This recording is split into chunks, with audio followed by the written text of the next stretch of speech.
Baik, bismillahirrahmanirrahim. Assalamualaikum warahmatullahi wabarakatuh. Alhamdulillah, kaifa halukum? Hal antum bi khairin? Insyaallah. Insyaallah antum kullukum bi khairin. Baik, ya, pada pertemuan kali ini ya, sini saya akan membahas tentang materi ke-9. Ada tasi'. Ayuha, dalam mata pelajaran muhadatsah.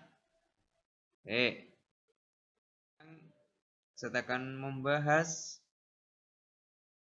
apa atau ilmu yang ada di dalam buku ini ya. Kita akan mengkaji bareng-bareng pembelajaran yang ada di buku ini. Durusulullah Al-Arabiyah, juz awal ya. Baik, wal'an iftahu fi pada halaman 33 situ ada kalimat ahadhihi kurrasatuka. Ya, hadhihi kurrasatuka. Thayyib. Kira-kira apa ya artinya? Ya, hadhihi artinya yaitu apakah ini? Dan kurrasatuka itu artinya buku tulismu. Ya, itu berasal dari kalimat kurrasatun, ya, yang artinya buku tulis. Jika kita tambahi huruf K, ya kurrasatuka berarti menjadi kepemilikanmu. Nah, maksudnya yaitu buku tulismu. Yep. Jika kita sambungkan, hadhihi kurrasatuka berarti apakah ini buku tulismu? Yuha. Dan dijawab sama si B. Naam, ya. Hadhihi ini kurrasati. Buku tulisku. Ya. Di sini kita bisa membedakan ya antara K dan T. Kurrasatuka dan kurrasati. Ya. Kurrasatuka itu untuk mu, buku tulismu, dan kurrasati itu untuk aku atau saya. Buku tulis kurrasati artinya buku tulisku. Yep, sini Ustaz akan menjelaskan tentang maksud dari ahadhihi ya.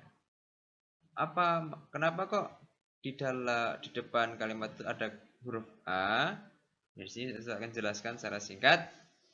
Ahadhi ya. A di sini bisa kita artikan yaitu apakah. Contoh lain, misalnya atilka, apakah itu?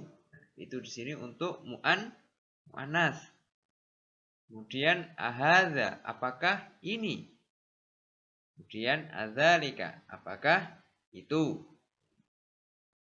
Kemudian kepemilikan. Nah, di sini saya akan menjelaskan sedikit tentang maksud kepemilikan. Apa sih maksud dari kepemilikan itu? Contoh tadi K dan T, ya. K dan T atau kita lebih mudahnya yaitu I. I itu untuk kepemilikan saya. Ya, contoh itu yang di atas ya, kurrasatun kalau kita tambahi milikmu menjadi kurrasatuka. Nah, kalau milikku menjadi kurrasati. Sekarang minasyatuka itu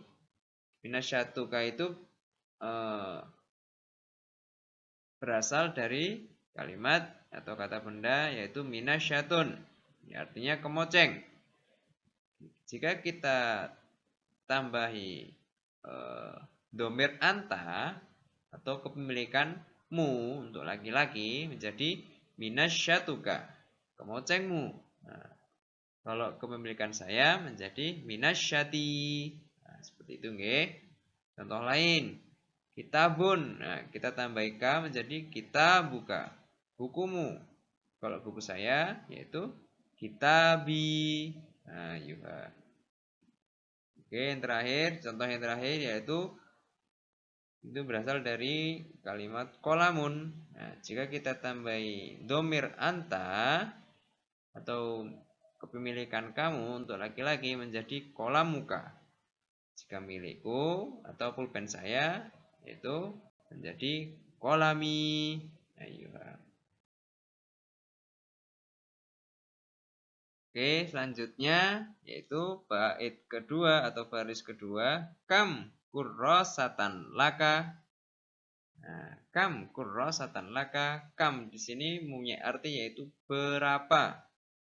Ya, berapa. Kurrosatan itu sama seperti yang sebelumnya, yaitu berasal dari kalimat kurrosatun. Ya, itu artinya buku tulis. Nah, kemudian laka. Laka itu untuk milikmu. Nah, kepemilikan anta, ya. Kepemilikan kamu.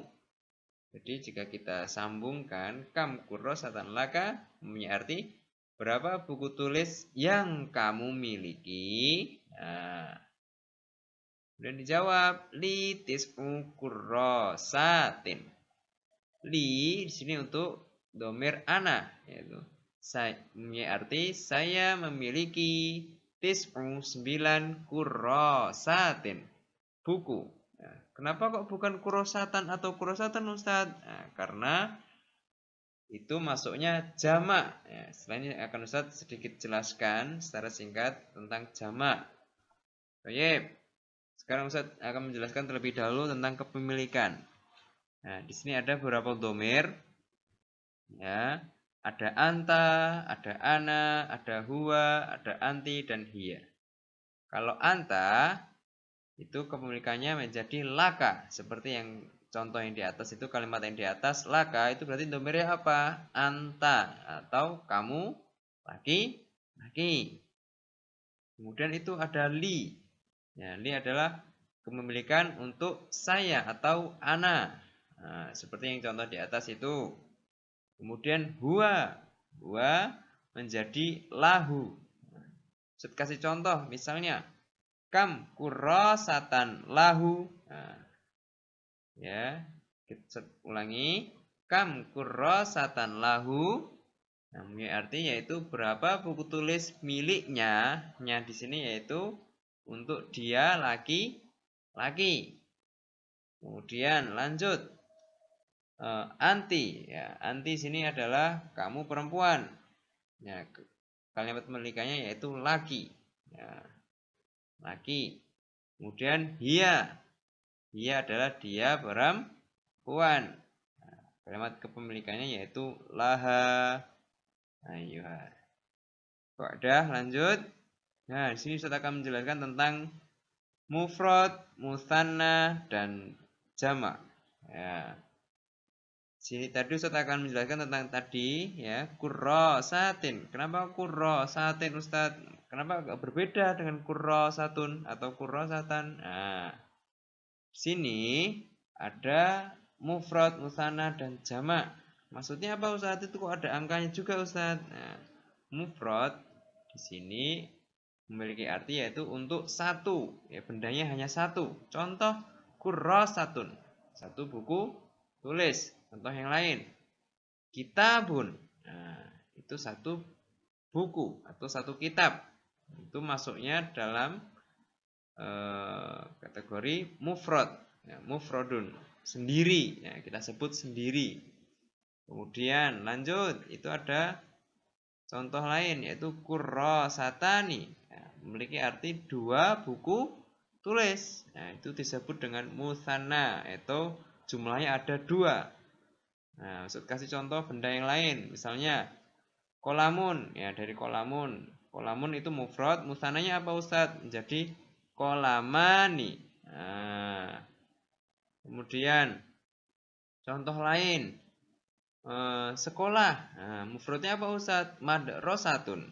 Kalau musananya apa Ustadz? Madrasatani. Nah, seperti itu nggih.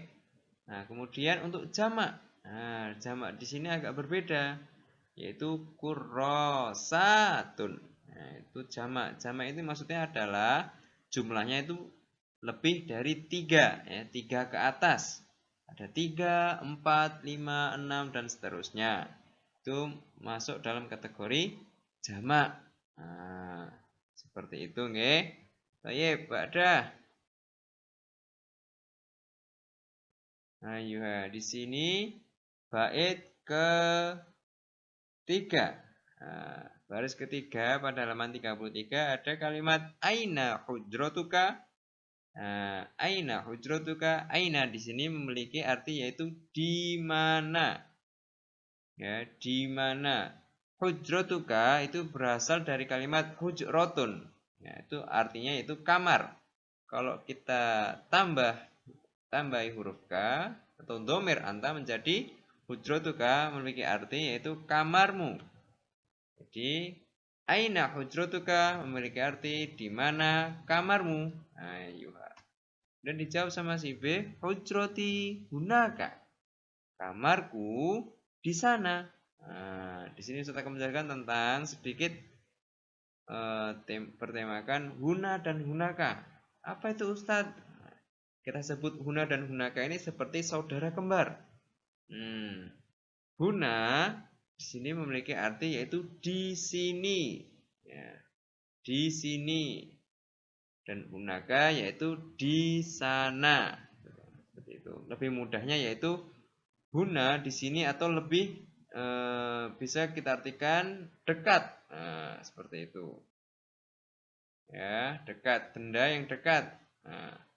Hunaka itu di sana atau benda yang jauh.